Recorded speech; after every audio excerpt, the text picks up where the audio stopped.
Good morning friends. In our previous discussion of bevel gear design, we have discussed about the basic concepts of bevel gear design. Today we will discuss the complete bevel gear design procedure. Before we start, let's having a look about the various parameters required for our design procedure. Now let us considering that the bevel gear is given.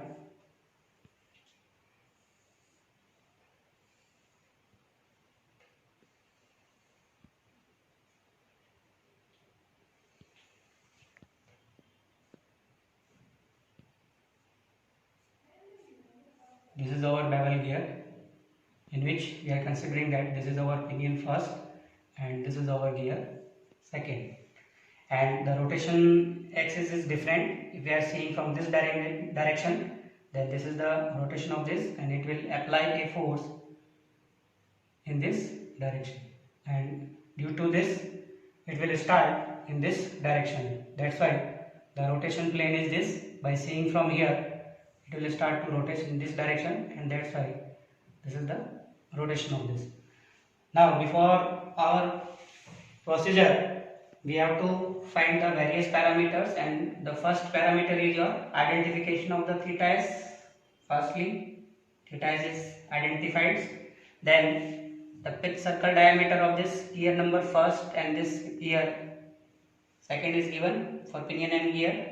Then you have to identify the value of this theta p1, and according to our formula we know that tan theta p1 is equals to your sin theta s upon velocity ratio plus cos theta s, and then we can also calculate the theta p2, which is equals to your sin theta s upon 1 upon velocity ratio plus cos theta s. If this theta s is known, in this case according to this figure, the theta s is your 90 degree. And we can also calculate the velocity ratio. We know that the velocity ratio of driver and this driven, then the velocity ratio is given in this terms Tg upon Tp. If this is our pinion and this is our gear, if we are considering that this is our gear and this is our pinion, or in terms of this pitch circle diameter, we can calculate the velocity ratio. Also we know that we can calculate the center distance or cone distance, which is known as a OP. Now by having the value of this, firstly we have to identify in our design procedure the steps. Firstly we have to identify the value of this WT, tangential load, and this tangential load is given by this power transmitted upon pitch line velocity multiplied by this Ks. We know that this P is your power transmitted by the gear, this V is the pitch line velocity, and we know that the pitch line velocity is equal to your pi dn upon 60, and in this case if this is our driver, then the pitch line velocity of this pinion, that's why dp. Or in terms of this, we know that if we are converting this in terms of number of teeth, then the number of teeth is your tp multiplied by module into n upon 60, or in terms of this pc, this pi m is your pc, that's why we can say pc into tp into n upon 60. By the help of this we can calculate this pitch line velocity, and this ks is your service factor. According to the service conditions, we can identify the value of this ks from the design data book. Calculate this. Second step, now applying the Lewis equation, but in this case we are applying the modified Lewis equation, and according to the modified Lewis equation, it is given by this sigma into b into pc into y dash. This is the modified Lewis equation, but in this case we are also using a bevel factor, and this bevel factor is equal to your L minus b upon b. This bevel factor is also considered. Now in this case we know that this sigma w is your sigma naught into Cv, which is the allowable stress, and this is the velocity factor, and we know that this allowable stress is calculated from the design data book for the material of the gear and pinion, and this CV may be calculated on the basis of your velocity, and mostly we are considering that 3 plus small v. This small v is your pitch line velocity.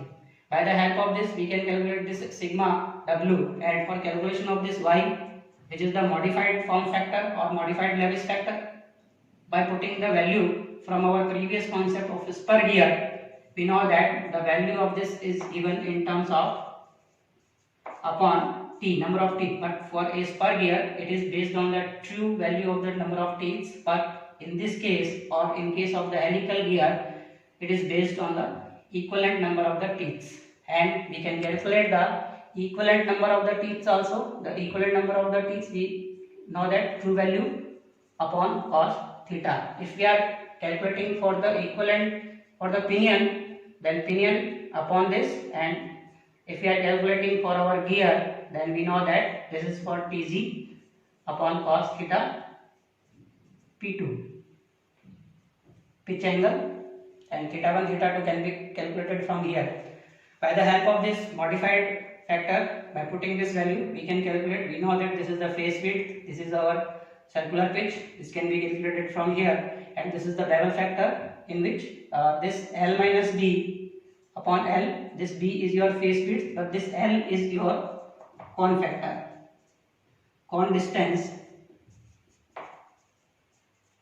which is the OP in our previous concept. We can calculate this, and by putting the value we can calculate the value of this Wt from the Lewis, modified Lewis equations. And after the calculations of this modified Lewis equation, this Wt, by putting the value in this we can calculate the face width, or if face width is given then we can calculate the module of our gear. Then the next step, it is similar to our spur gear design. After we have to calculate the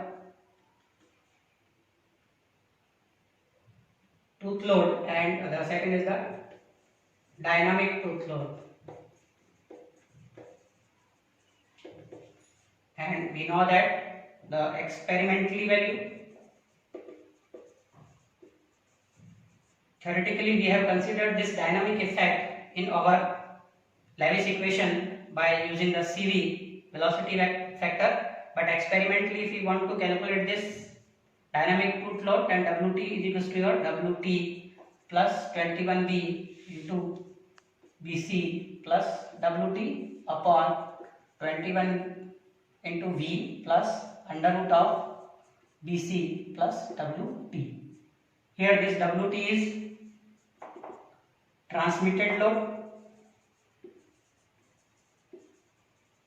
and can be calculated by the help of this formula. This where P is your power transmitted upon pitch line velocity, considering service factor is unity, and in this B is your face width, and this C is your deformation factor, and this deformation factor is based on the tooth error. Firstly calculate the tooth error from the design data book on the basis of this pitch line velocity or on the basis of the module, and on the basis of the tooth error from design data book we can calculate the deformation factor. By putting the value in this equation we can calculate this dynamic tooth load. After calculation of this dynamic tooth load we have to calculate this static tooth load, and we also know that this static tooth load is nothing. If we are considering that instead of a sigma w it is replaced by the endurance strength in the Lewis equation, then it is known as the static tooth loads. And in this case for the bevel gear our equation is this modified Lewis equation is used. Only change is here, this is endurance strength is used, and this endurance strength can be calculated from the design data book for the material of our gear.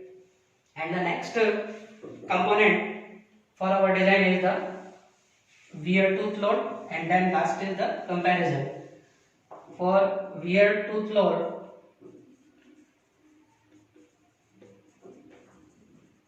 similar to our equation WW is equals to your, we know that TP multiplied by V into Q into K upon cos theta P1. By the help of this equation, we can calculate the wear tooth load. In this is the circle diameter for pinion, face slits. Now this Q is the ratio factor, and it is also always is equals to twice of multiplied by velocity ratio upon velocity ratio plus 1, but this is only for external gearing, and if we are using the internal gearing, then velocity ratio minus 1 for internal gearing. From this we can calculate the ratio factor, but there is a change for calculation of this velocity ratio. In this ratio factor, this velocity ratio is calculated based on equivalent number of teeth.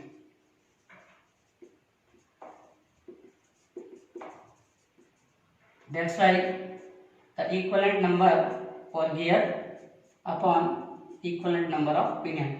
We know that this velocity ratio is your Tg upon Tp, but for this case we have to calculate on the basis of the equivalent number of the.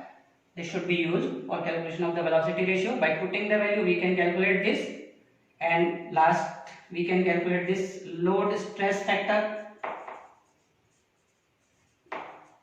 And we know that this load stress factor is based on this endurance surface limit, which is also calculated from the design data book, multiplied by the sine of phi is your pressure angle, upon 1.4 multiplied by 1 plus Eg upon 1 plus Eg plus 1 upon Ep.